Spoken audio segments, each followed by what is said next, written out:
Hello, Gaston County. Welcome to episode number 71. It is 71, right, Naomi? Okay. Of Gaston's Great, a podcast highlighting some of the great things happening in and around Gaston County. I'm your host, Stephen Long, and we are coming to you once again from the international headquarters of GSM Services right here in downtown Gastonia as we look forward to having more great discussions in the coming weeks and months. We simply believe in discussing more of the reasons why Gaston's great. We have another great organization this week as we highlight the Mount Holly Community Garden. We have Erin Denison with us today, who is the garden president. Erin, it's great to have you on, and welcome to the podcast. Thank you so much. It's a pleasure to be here today. So we're going to get started right away. So Erin, if you don't mind, just tell us a little bit about yourself, anything you'd like to share. Sure, absolutely. Thank you again for having us today. We're really excited to be highlighted here.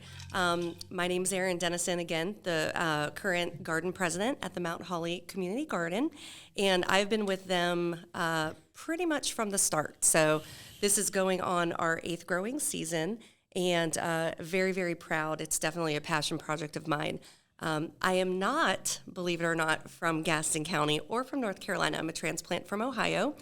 Grew up in Northeast Ohio, a little small town called Poland, right outside of Youngstown. Okay. And it's really interesting because Mount Holly reminds me a lot of where I grew up in Poland. Both very small towns, both very connected to its people, but just a little bit different. But like most people, you couldn't get here fast enough. Right? Exactly. Okay. So we've been down here 14 years. My corporate job in another lifetime brought us here via West Virginia and New Hampshire. So moved quite a bit. When we got here to North Carolina, Charlotte was where we needed to go. And we really picked Mount Holly, honestly, for the Whitewater Center. Very outdoorsy family. I've got a husband, Chris, 2 kids, Eamon and Nora. And we really just love the way the community connected with nature there. But then we found out there was so much more to offer. So, Again, been here 14 years. We love every moment of it. Built a home. We are not leaving anytime soon. I think this is going to be where we're going to root down forever. And I have a background in culinary arts, believe it or not. I do cook on the side as a chef. I do lots of programming, teaching personal and private chefing, which really ties in great to the growing at the community garden. And I also work right now for Hill's Pet Nutrition. I'm a regional trainer for the pet food industry for their e-commerce site. So doing a lot of things, wearing a lot of hats, but I'm very happy to do it. Yeah, that's quite a list. Yes. So we appreciate you sharing that. So let's get right into the organization. So obviously, I think people hear community garden, that they're going to have a vision of a community garden they're familiar with or something maybe they've experienced. So what is the Mount Holly Community Garden, and kind of what's the mission, and then maybe get into your specific role. What is it? What does being the president all entail? Absolutely. Well, our garden is fabulous. It is just, we're so proud of it in Mount Holly. It's really become a little central gem right there on Main Street. Yep. A lot of people think community garden, they think, there's a bunch of garden plots. Everybody just tends to it. Some people think of more of an urban garden. Some people think of way out there in a rural area. And ours is a little bit of a combination of both. So we're really proud of that. But we have 52 raised organic beds. We're completely all organic. We use no fertilizers, no pesticides, anything that has any type of chemical in it, we do not touch. Our mission is really to be a safe space in the community for all. We don't discriminate against anything. We welcome everybody of all ages, all incomes, all abilities, and all backgrounds. So we definitely want to be that place of inclusion for everybody. But our really main focus is just to foster some really great environmental stewardship, be a place of learning and growing, and also being a really great spot in the community for fellowship and getting to know your neighbors. Growing just is a nurturing thing to do, and it really brings out the best in people. So we do a lot of classes there. We want to show people how easy it is to grow their own food, where your food comes from. We also do flowers. We have pollinator gardens. All these wonderful things in nature really do encompass every part of our lives, and I don't think people really realize that. So we want to teach everybody and be a beacon of that in the community and just help everybody learn and grow. Okay, that's a lot to take in. Yes. For a what the engineer guy here is saying is a community garden. Let's just grow a few things, right? Right. So tell me, what is your role? What is the role of the president? I'm assuming you have a board or a group that's obviously, I mean, and I'm cheating because I did go on the website and saw some of this beforehand, but Yes. so it looked like a very vibrant and good board you have. So kind of, can you explain some of that? Absolutely. So I'll go back to where we began in the very beginning. So this was a vision of some really great stellar community members in Mount Holly. Way back, we're talking 10 years back, again, we're in our 8th growing season. There were some conversations with some of our legendary locals. We've got Lee Brinkley with the Mount Holly Farmers Market, Scott Griffin with the Mount Holly Farmers Market, Bobby and Melanie Black. Bobby's a former mayor, Melanie's a former teacher, and they just wanted to do a little bit more in the community. And again, the farmers market was already started. They were under the umbrella of the Mount Holly Community Development Foundation, which is another fantastic organization in our town. And they thought, where can we make a really cool garden? We want to have people, be able to have a space. Maybe they don't have it at their home. Maybe they don't have the land. Maybe they're in an apartment or a condo. And all 4 of them are really passionate about growing. Their yards are gorgeous. Their gardens are gorgeous. They're personal ones. But they wanted to just kind of branch out a little bit more. So under the umbrella of the Community Development Foundation and the umbrella of the Mount Holly Farmers Market, they allowed us to have a subcommittee and get everything started. So their first line was to find a spot, and there was a wonderful, perfect spot right next to the First United Methodist Church right on Main Street in the heart of Mount Holly.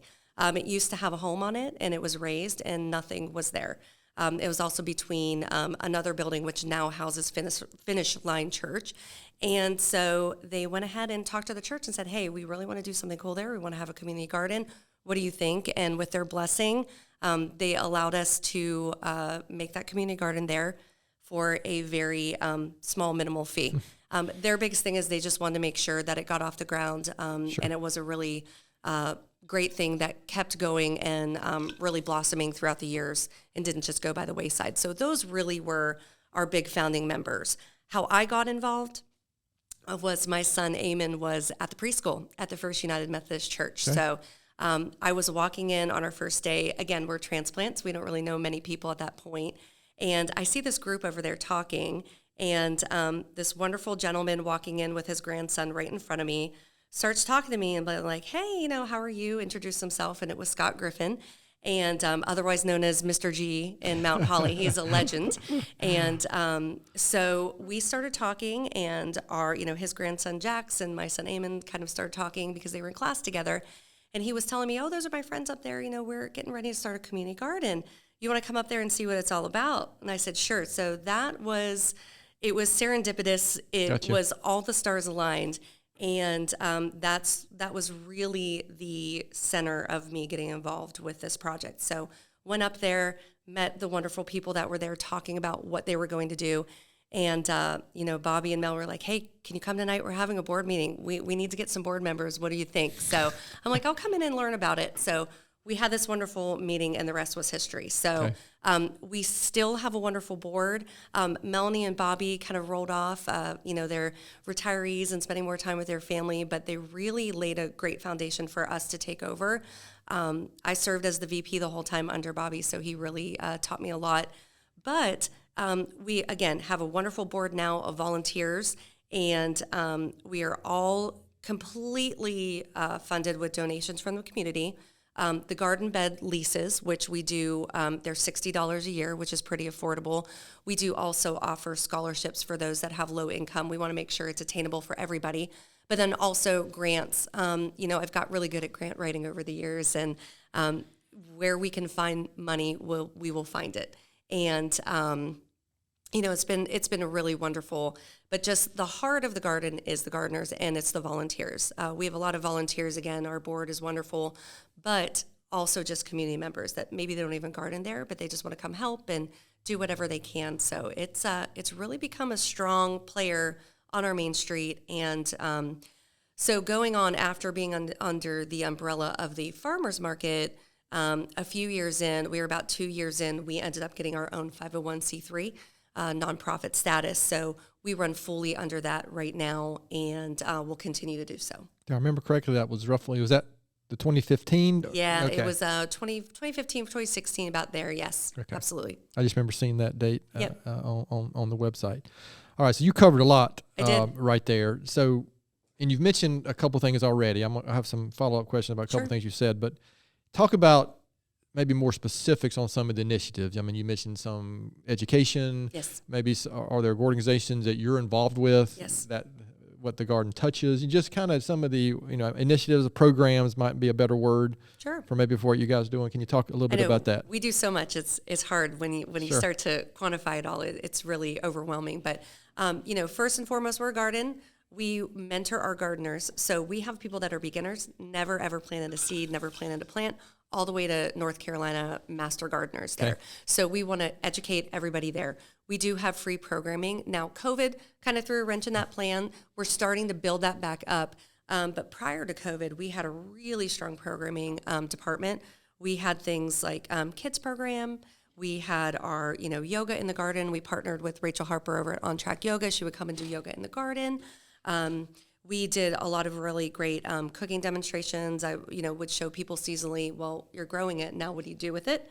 All of these free to the community. We had storybook telling days and art days and all these wonderful things that we'll continue to do. Some of the other things that we love to do there is partner with some of our local organizations and help give them food. So Okay. we also give back to our local Mount Holly CRO, our food bank there.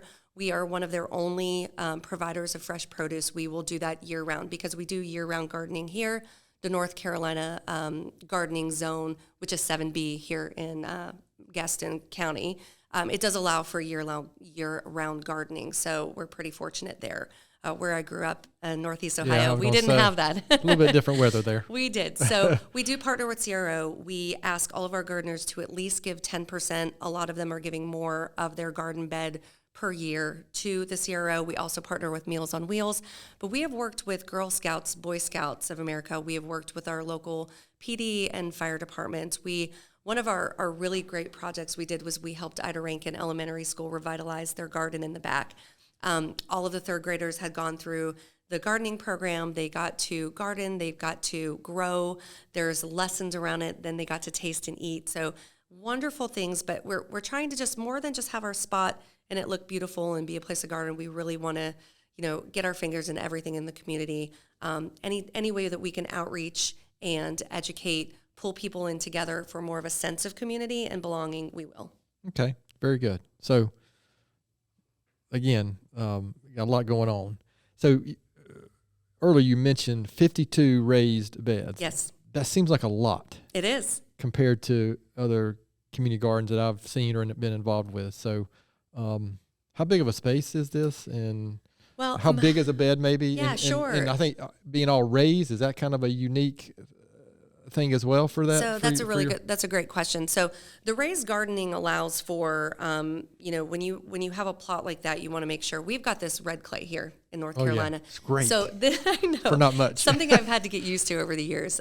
Great for foundations of houses. Arch nemesis. It's really, really crazy, but not the best pH levels, mineral levels, Right. and content for growing. So raising the beds allow us to be a lot more efficient. We get a really great organic soil in there, and that allows for drainage and allows to keep, the soil is really the heart of the garden. A lot of people don't realize that, but the soil quality is the heart of the garden. So that allows us to bring our soil in and get off of that, raise it up off the clay. So you've got the, ultimate garden bed there ready to go, and it's going to give you the best results. So that's one thing. And just to clarify, when you say raised, Yes. I mean, I think a novice might think that means off the ground. It is. Up.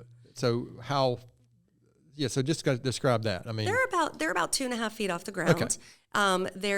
Most of the beds there are they're about 4 by 10 and 12. But the one really great thing is we do have adaptive beds there. We have a section that are raised fully to where an adult standing completely off the ground. Okay. So we think of people with mobility issues, elderly, Gotcha. or any type of issues where maybe bending over might be an issue. But the cool thing about our adaptive beds is they also raise and lower. So we do have, we've had gardeners in wheelchairs before. Of all abilities is one of the big things. We want to make sure everybody can garden, and we will adapt to that for them. So It's wonderful. So, who do you have leasing the bases? The bases? This is a baseball podcast that I just created. Leasing the bed. So, who's involved? I mean, is it individuals, organizations, families, churches? I mean, just all of it. Okay. All of it. That's So what I figured. how we operate, and I was talking a little bit earlier before we started. Every community garden runs completely different. Absolutely. Some community gardens will just call out for volunteers. They'll grow, and whoever's in the community comes and picks it. It's a free-for-all. Some people are more of a private gated organization where it is, you've got a gate code, only those people can go in. What we do is we've got the 52 raised beds. The lease is $60 a year. Again, if people are interested and they don't have the money, we do have scholarships for them. So everybody with every economic status is welcome at our garden. And then what they do is we provide the soil, we provide the water, we have the light, we have a communal shed, we have tools, we have a seed bank.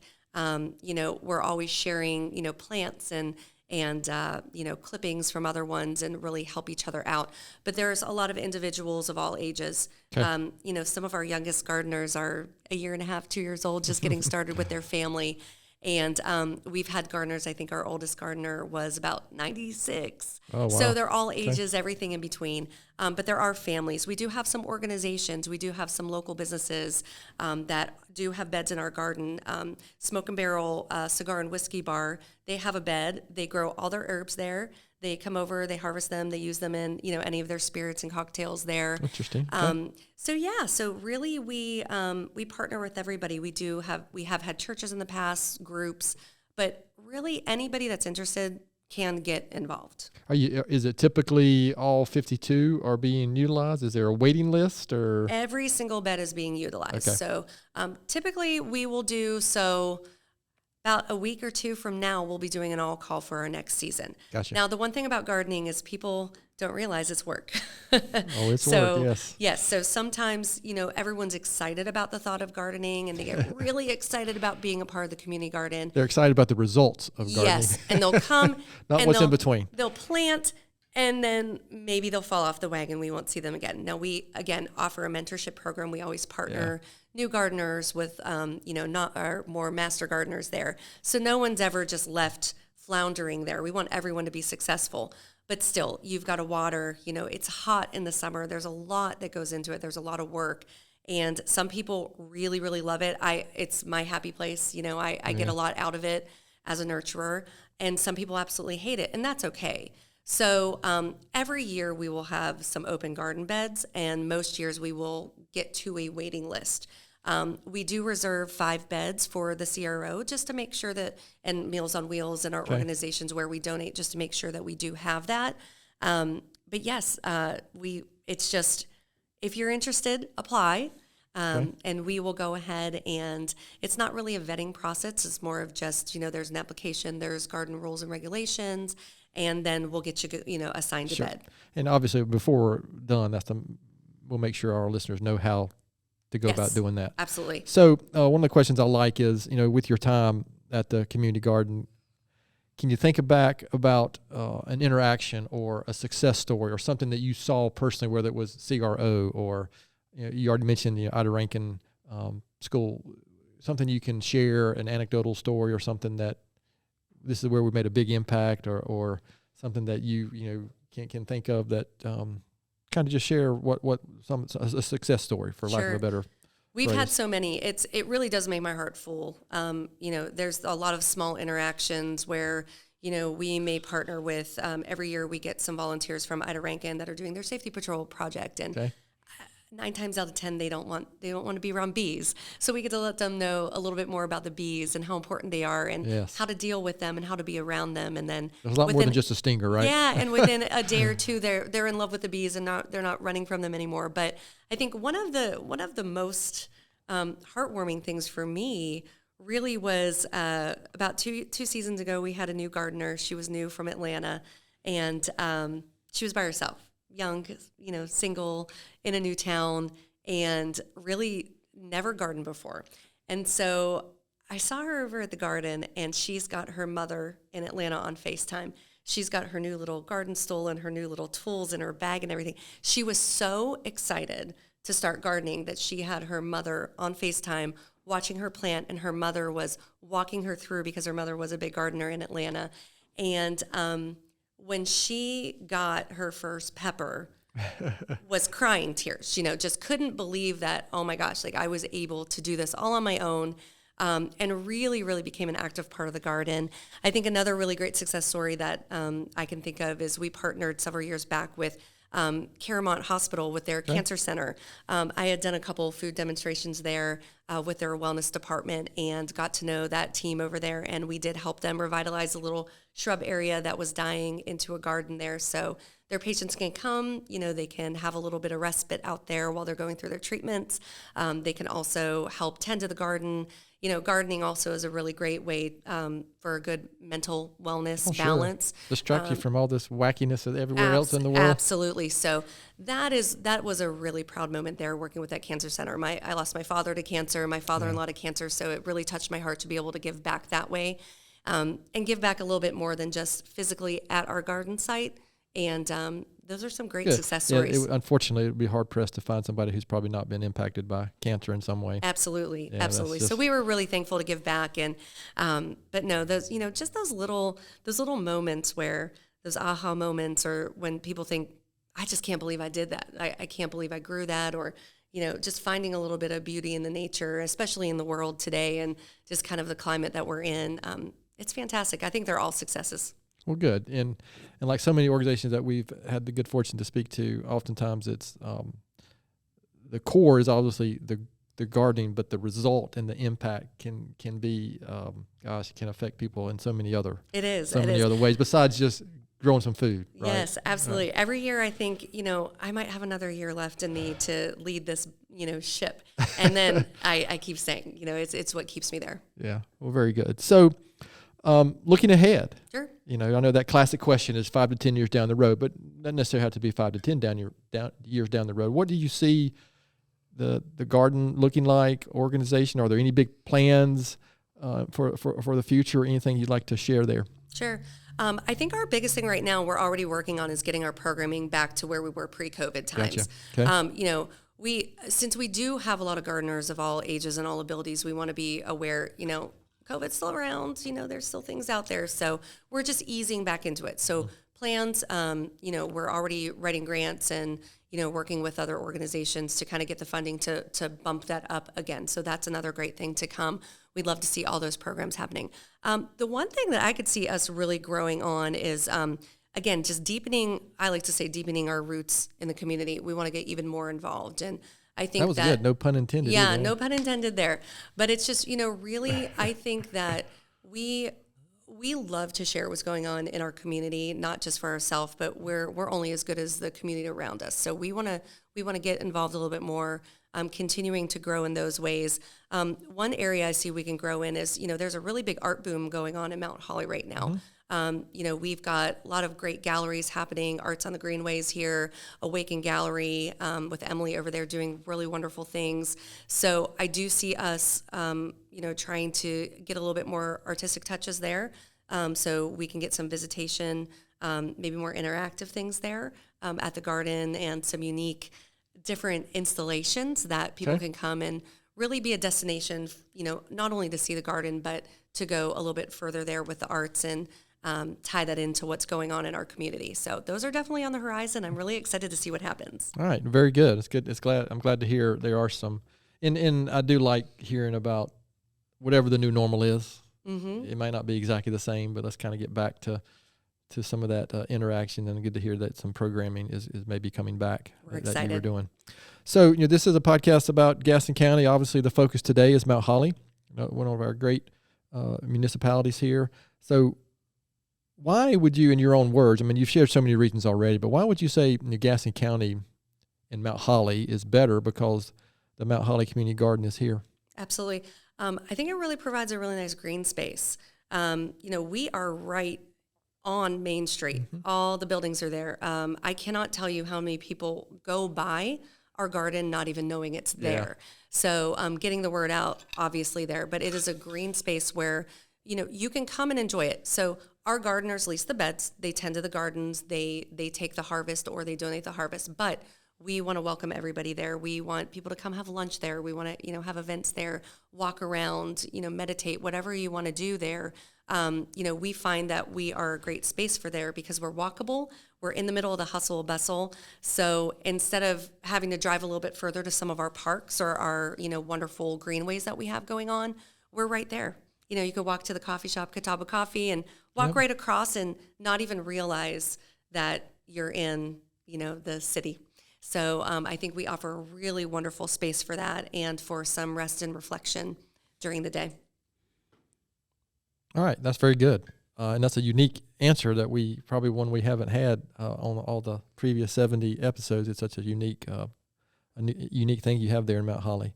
So before we kind of shift gears briefly, is there anything I haven't asked, anything I should have asked? I think before we started, you mentioned an event coming up. Yes, absolutely. I want to make sure that you get the word out about that. I've got that here on my list. So we started it in the beginning, and we wanted to do something festive. At that time, Mount Holly really just had their parade. There's not much more going on at Christmas time. In the years past, there was stuff, and it all kind of fizzled out. So we wanted to do something special for Christmas. So we thought, wouldn't it be fun to have all the beds decorated and invite everybody? So thus we made our Christmas Enchantment in the garden. And every single bed is decorated differently. The gardeners decorate their beds, and we also pair up with local artists and local business who also help decorate the beds as well. We light luminaries everywhere. We have live music. This year we have Ida Rankin's fourth grade chorus will start. Okay. We've got Kathy Black, who's wonderful. She used to be on Broadway. She's a local. And Jonathan Brackett doing some acoustic to close out the set. We've got wonderful food trucks there. We'll have Bolton's Curbside Cookery. We'll have Food Junkies Old-Fashioned Donuts. Catawba Coffee will be there as well. And we'll have a visit from the big guy. Santa will be there. So it is a free event for everybody in the community.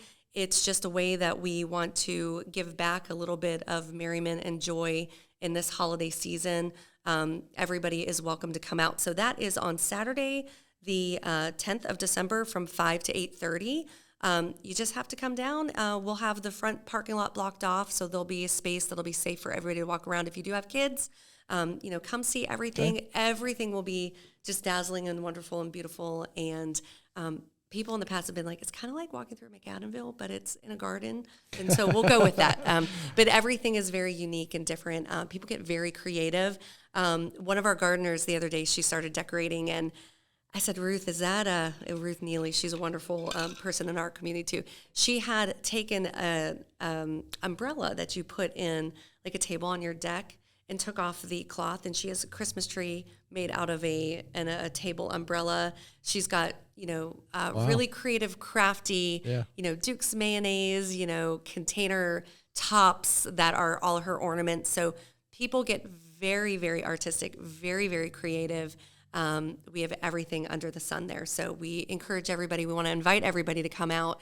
We would love to see everybody there again Saturday, the 10th of December from 5 to 8:30. Yeah, this is good too, because oftentimes we have events that our guests are talking about, and sometimes the episode is released after. But yes, this is perfect. Perfect timing. We're recording today is, I guess, the last day of November, the 30th. But you should be, whoever hearing this, it should be December 8th or 9th, Thursday or Friday when you're hearing this. So that's great to hear, and it sounds like a great event. So hopefully there'll be some listeners who have not heard about it. Yes, and absolutely. I mean, when we started out our first year, we had a couple hundred people show up, and then we had about 1,000 people show up, and then about right before a peak of COVID, I mean, we had about 2,500 people that last one coming through. So it's a very big event, because again, at that time there was nothing. Now Mount Holly's really amped it up. We've got a lot of really great holiday things happening with the You'll Love Mount Holly going on now. So we're excited to be a part of it. We're excited to get a lot of encouragement as well from the city. So hopefully we'll have another huge attendance this year. It's free. Come out, enjoy some time with your family. Very good. Anything else I haven't asked? Now, obviously, before we end, one of the last things, we'll make sure that it'll allow you to share website or just anything to make sure our listeners can learn more, get involved, whatever the case may be. But we're going to shift gears here briefly, unless there's anything else that I've missed. No, not really. I think it's just, I think I would love people to know how much work goes on behind the scenes to make this happen. Oh, sure. It's hours, not just from the physical labor, but again, the grant writing, looking for donations. We cannot continue forward without funding. So we've had wonderful partnerships with, again, the Gaston County Community Foundation. We've had the community impact grant of Mount Holly. Fiskars has helped us out, our Mount Holly TDA. So, we want to shout out all those people that back us, because it is a lot more than just gardening. It is a nonprofit organization behind the scenes, and just really want to thank everybody there and thank everybody for all the support over the years, whether you were organization who did some grant funding or a personal donor.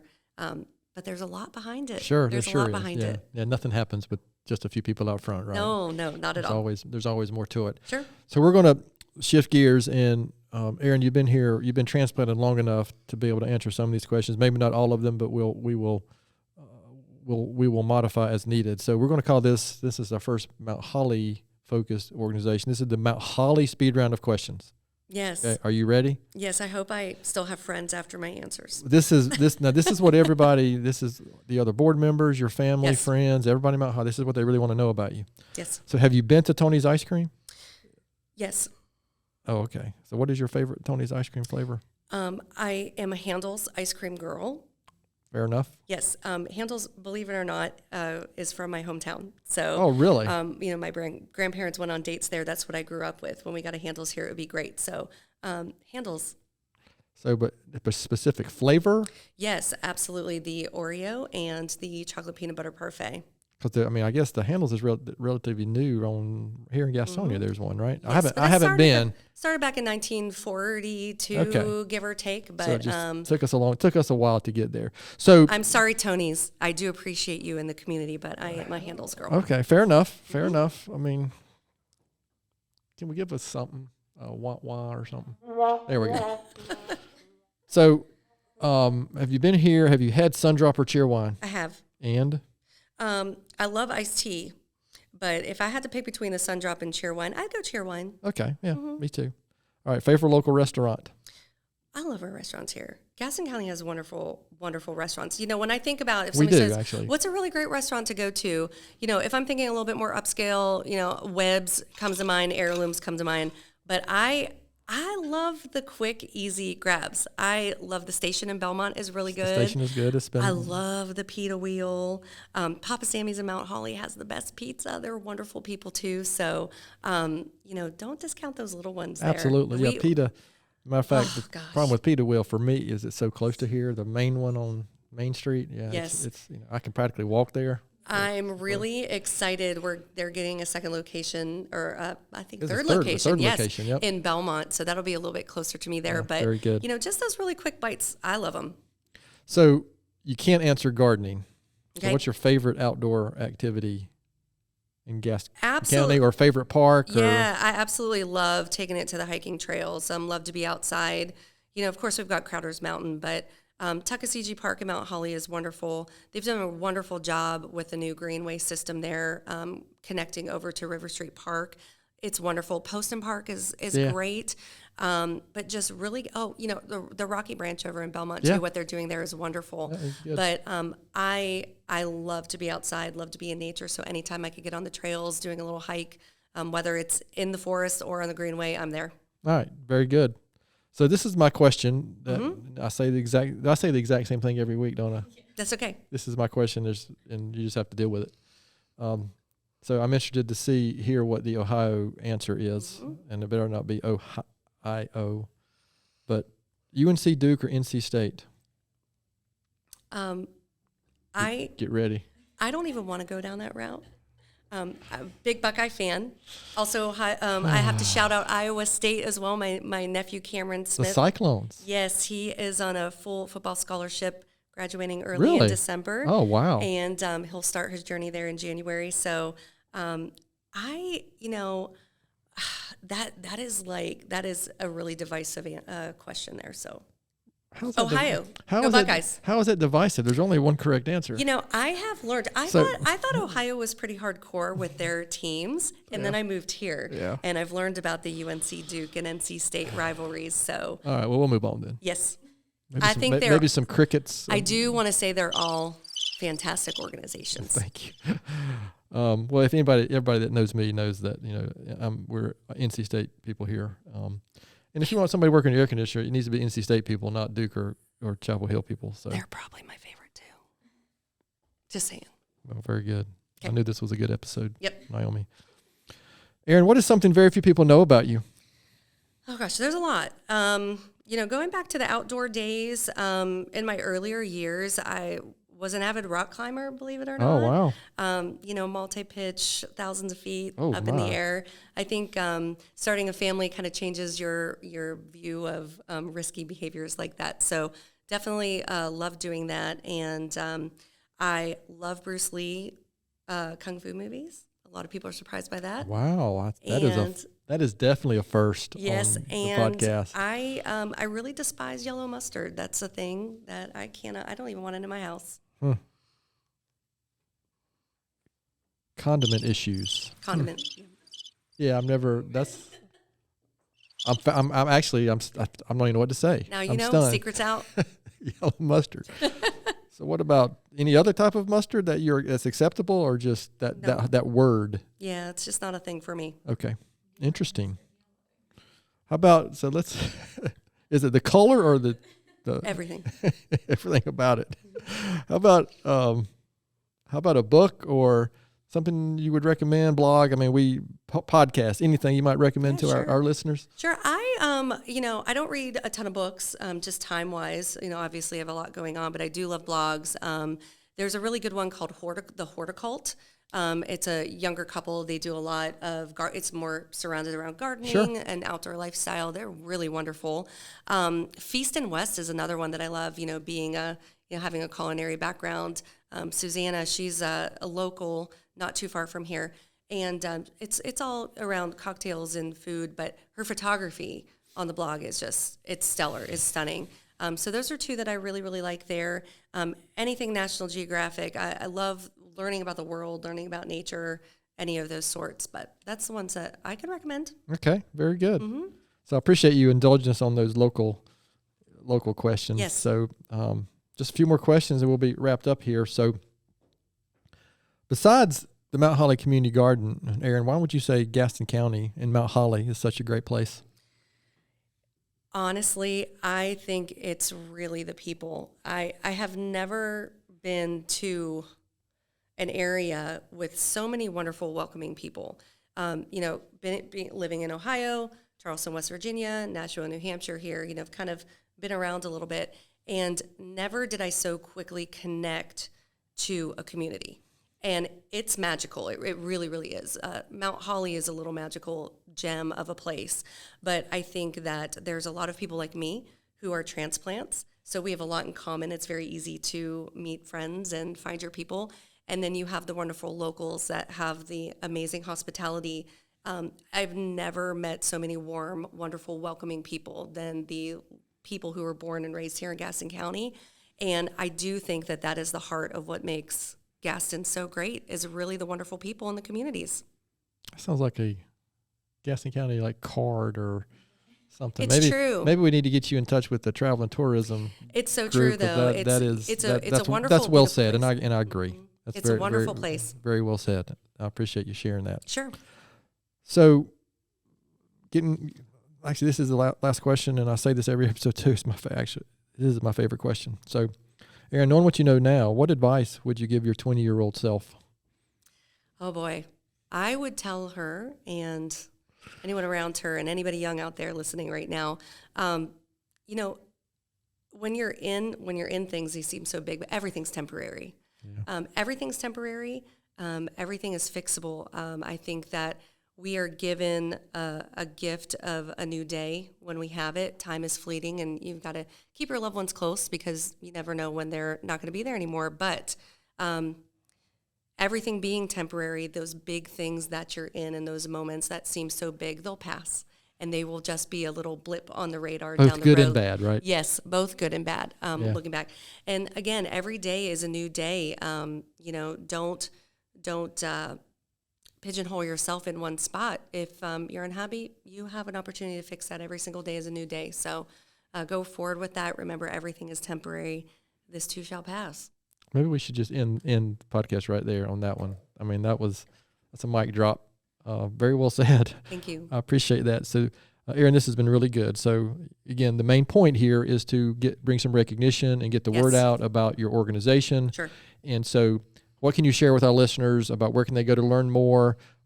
Maybe exactly where you're located. You mentioned it. I mean, obviously you're going on North Main Street and you're looking for it. You can't miss it. Sure. But just anything you'd like to share, social media, just anything and everything. So our exact location is 126 North Main Street. Okay. If you look for the big white steeple on Main Street, that is the First United Methodist Church. And if you pull in the parking lot, you'll see our little sign, and our arbor is in the back. So that's where we're located there in Mount Holly.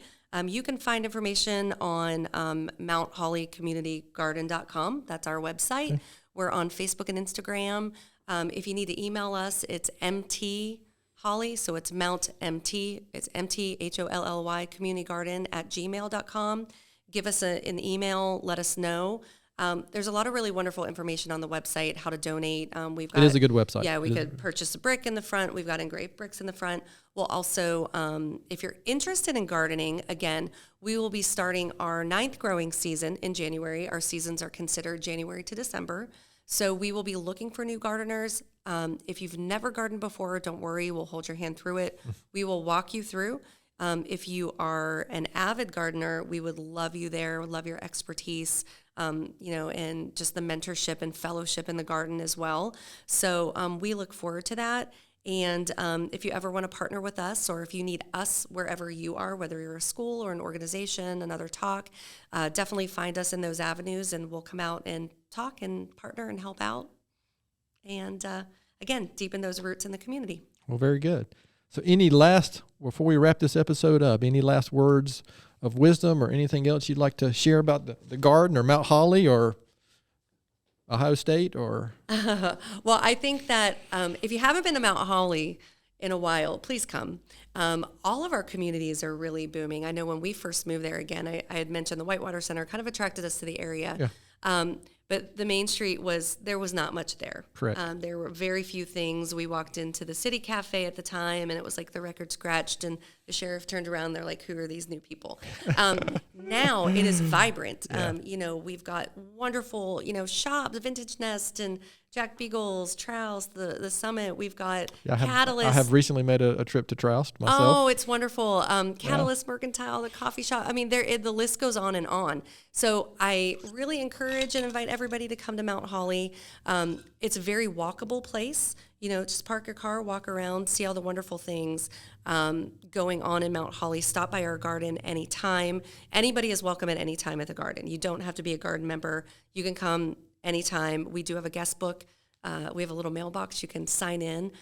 We've had guests, from Gastonia all the way to China, Oh, wow. So we have had people all over the map visiting. So make sure you sign. Beautiful mural there, but just come visit Mount Holly. There's so much to offer there. It is really, over the last 10 years, even 5 years, just changed so much for the better. We've got a lot of really great things coming down the road in Mount Holly. We've got Old Mecklenburg Breweries coming, yep. Muddy River's moving.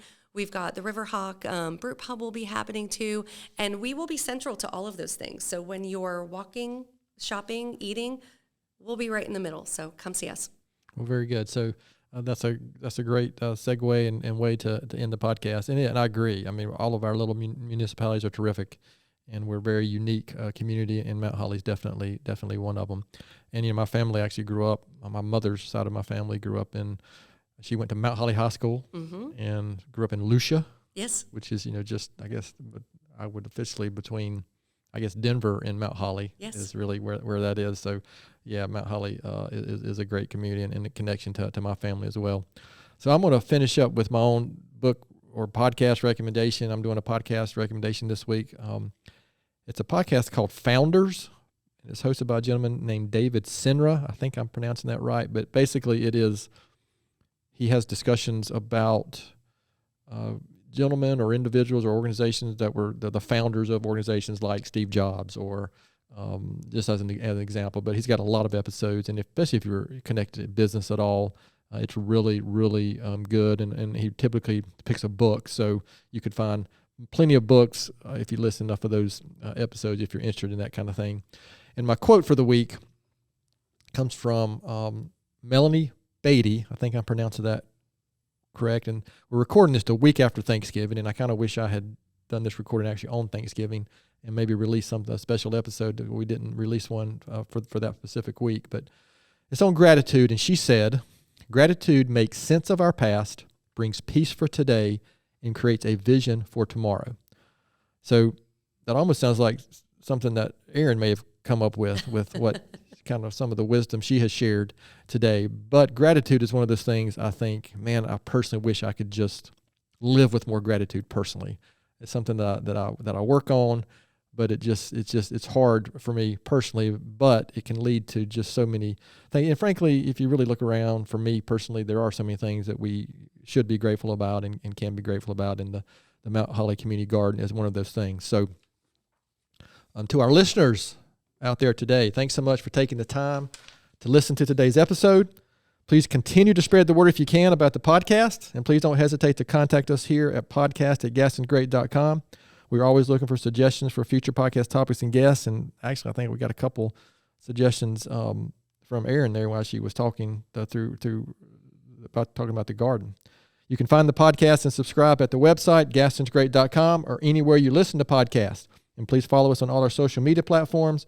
And apparently, Naomi says giving us a 5-star rating helps get the podcast noticed. Is that correct, Naomi? You can speak louder so people can actually hear you on the video. Oh, yeah. Many thanks to Erin for being our guest today. Gaston's Great is produced and brought to you by Naomi Hunt and Amy Anderson from GSM Services, and edited here locally by the Sumner Group. I'm your host, Stephen Long. Thanks again for hanging out with us, and please keep coming back to hear more reasons why Gaston's great.